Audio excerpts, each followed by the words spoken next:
अस्सलाम वालेकुम दोस्तों, और आफ्टर इफेक्ट्स फॉर बिगिनर्स के इस लेक्चर में खुश आमदीद। और ये लेक्चर कंटिन्यू है पिछले लेक्चर से जिसमें हमने शेप्स ड्रॉ किए थे।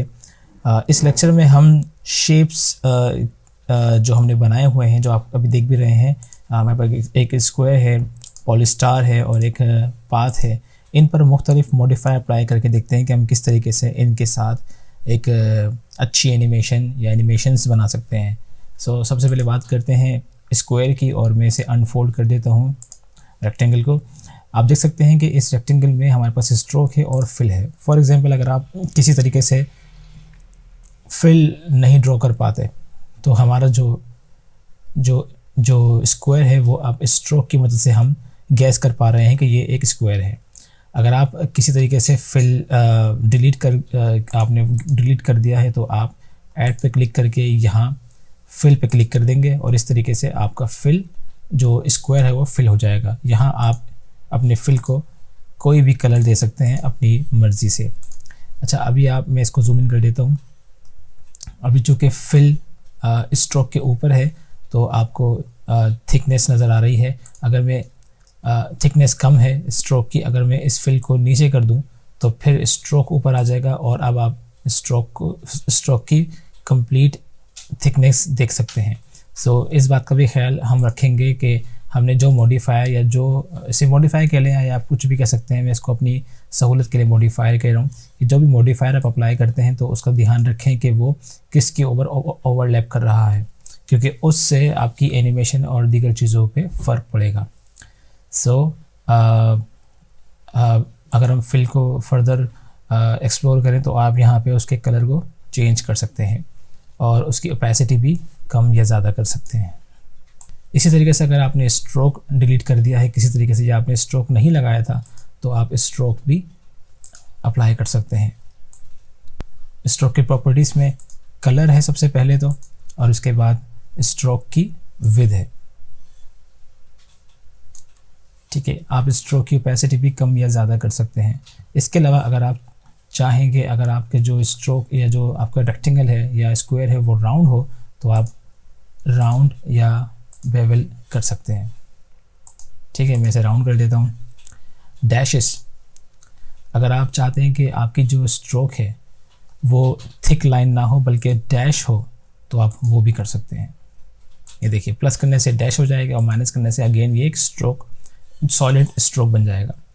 यहाँ पे आप इस डैश की क्वांटिटी में इजाफा कर सकते हैं या कम कर सकते हैं, या उसको यानी कि उसकी जो थिकनेस है उसे बढ़ा सकते हैं। अगर आप नैरो करना चाहें तो नैरो भी हो सकता है, अगर आप वाइड करना चाहें तो वाइड भी कर सकते हैं। ऑफसेट के ज़रिए आप इसे एडजस्ट कर सकते हैं। याद रहे कि आप ये तमाम चीज़ें एनिमेट भी कर सकते हैं क्योंकि हमारे पास स्टॉप वॉच मौजूद है। अगर मैं ऑफसेट के ज़रिए एनिमेट करना चाहूँ अपने इस स्ट्रोक को तो देखिए ये मैंने की फ्रेम एक अप्लाई किया और एक की फ्रेम में लेट से यहाँ कर देता हूँ। इसी तरीके से अगर आप इस स्ट्रोक की थिकनेस इसकी जो विड्थ है इसको अगर आप एनिमेट करना चाहें तो आप वो भी कर सकते हैं। ये देखिए, याद रहे कि स्टॉप वॉच जहाँ जहाँ अवेलेबल होगा वहाँ आफ्टर इफेक्ट्स हमें ये पॉसिबिलिटी देता है कि हम उस चीज़ को एनिमेट कर सकें। ठीक है, अब बात करते हैं पॉलीस्टार की। इस पॉलीस्टार पर मैं सबसे पहले लेट से मैं यहाँ इस पॉलीस्टार की जो फिल है उसे डिलीट कर देता हूँ। नाउ अब हमारे पास पॉलीस्टार एक स्ट्रोक की सूरत में मौजूद है। यहाँ मैं अप्लाई करता हूँ ट्रिम पाथ। ट्रिम पाथ के ज़रिए आप ये जो पाथ बना हुआ है इसे ब्रेक करके रिवील कर सकते हैं। फॉर एग्जांपल, ये स्टार्ट है, ये देखिए। ठीक है, आप इस पाथ को रिवील कर सकते हैं एनिमेट करके, और इसी तरीके से ये एंड भी ऐसे ही काम करता है। तो आप स्टार्ट और एंड की मदद से अपने पाथ को रिवील कर सकते हैं। फॉर एग्जांपल, ये मैंने स्टार्ट पे स्टॉप वॉच लगाया और इनिशियल की फ्रेम में मैंने इसको 100 कर दिया। अब हमारी एनिमेशन कुछ ऐसे नज़र आएगी। हमारा जो पाथ है ये रिवील हो रहा है ट्रिम पाथ के ज़रिए। इसी तरीके से अगर आप एंड को भी एनिमेट करना चाहें तो वो भी कर सकते हैं।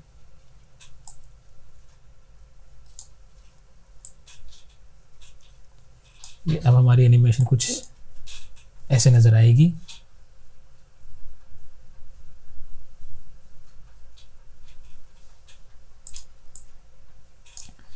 ठीक है, मैं एंड के एनिमेशन को डिलीट कर देता हूँ और इसे रीसेट भी कर देता हूँ। अगर आप चाहें ऑफसेट तो आप इस ऑफसेट को भी एनिमेट कर सकते हैं। ये देखिए,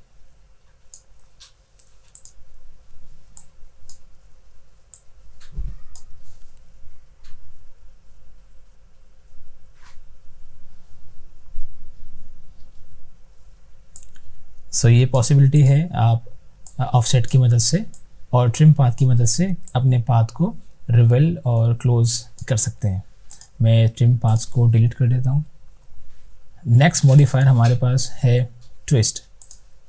अगर मैं ट्विस्ट अप्लाई कर दूँ तो जैसे कि मैंने भी अपने पॉलिस्टार पे किया है और इसकी प्रॉपर्टीज़ को देखूँ तो आप इस तरीके से किसी भी पाथ को, जैसे कि अभी हमने पॉलिस्टर को किया है, आप ट्विस्ट दे सकते हैं।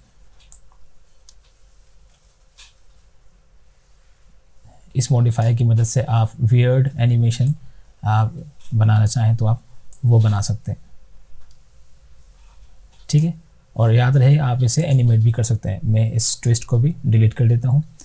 नेक्स्ट मॉडिफायर हमारे पास जो है वो है रिपीटर। रिपीटर जैसे कि नाम से जाहिर है रिपीट कर रहा है चीज़ों को। मैंने स्टार की 3 कॉपीज़ की हैं तो बाय डिफ़ॉल्ट हुई हुई हैं। मैं इसमें फ़र्दर इजाफा कर देता हूँ। ठीक है, और इस ऑफसेट की मदद से मैं इसे अपने दोनों तरफ, ये देखिए, मैं ऑफसेट की मदद से लेकर आ सकता हूँ।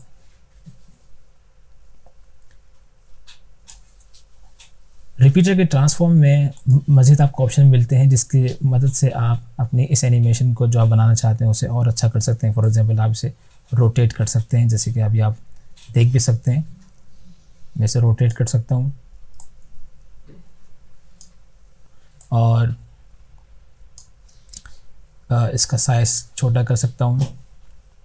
ये देखिए, यानी कि आप अंदाज़ा नहीं कर सकते कि इसके ज़रिए आप किस तरीके से अपनी एनिमेशन बना सकते हैं। ओपेसिटी भी आप कम या ज़्यादा कर सकते हैं।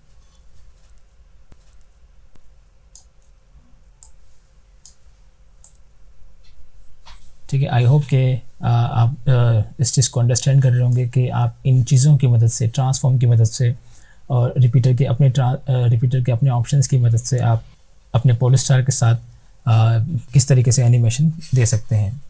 अब बात करते हैं इस स्ट्रेट लाइन की, और इस स्ट्रेट लाइन पे हम ज़िगज़ैग अप्लाई करने की कोशिश करते हैं। ज़िगज़ैग जैसे कि नाम से ही जाहिर है, ज़िगज़ैग। तो आप अपनी किसी भी एक स्ट्रेट पाथ में या कर्व पाथ पे आप ज़िगज़ैग अप्लाई कर सकते हैं। हमारे पास ज़िगज़ैग में ये फिल मौजूद है, मैं इसे डिलीट कर देता हूँ। अगर आप इस ज़िगज़ैग के जो पॉइंट्स हैं उन्हें आप स्मूथ करना चाहें तो वो भी कर सकते हैं। ठीक है, हर तरह की पॉसिबिलिटी आपके पास मौजूद है जो आप अप्लाई कर सकते हैं अपने किसी भी पाथ में रहते हुए। इसके अलावा बात करते हैं अपने नेक्स्ट मॉडिफायर की, जो कि है पकर एंड ब्लोट। जैसे हम इसे अप्लाई करेंगे तो ये इसका पैरामीटर में अमाउंट है। आप ये देखिए कि अप्लाई करने से आपका जो पॉलिस्टार है वो एक और नया शेप ले रहा है, और अगेन आप इस शेप को एनिमेट भी कर सकते हैं। जैसे कि मैं आपसे कहता हूँ कि जिस ऑप्शन के साथ स्टॉप वॉच है आप उसे एनिमेट कर सकते हैं। राउंड कॉर्नर पर क्लिक करने से, राउंड कॉर्नर अप्लाई करने से, जैसा कि नाम से वाज़ेह है, आप किसी भी शेप को, उसके जो एजेस हैं उसे राउंड कर सकते हैं। इसके अलावा अगर आप अपने पाथ में, अपने फिल में या स्ट्रोक में ग्रेडियंट अप्लाई करना चाहें तो वो भी कर सकते हैं, जैसे कि मैंने अपने इस पॉलिस्टार में किया। और अब यहाँ पे आप एडिट ग्रेडियंट पे जाके कोई भी कलर जो आपको पसंद हो या जो भी आपकी डिमांड हो वो आप कर सकते हैं। सो दोस्तों, मुझे उम्मीद है कि ये जो हमने कुछ मॉडिफायर थे वो हमने इस लेक्चर में पढ़े और सीखे भी। आई होप कि आप इनको अपनी प्रैक्टिस में लेकर आएंगे ताकि आप भी इन पर अबूर हासिल कर सकें। Thank you so much.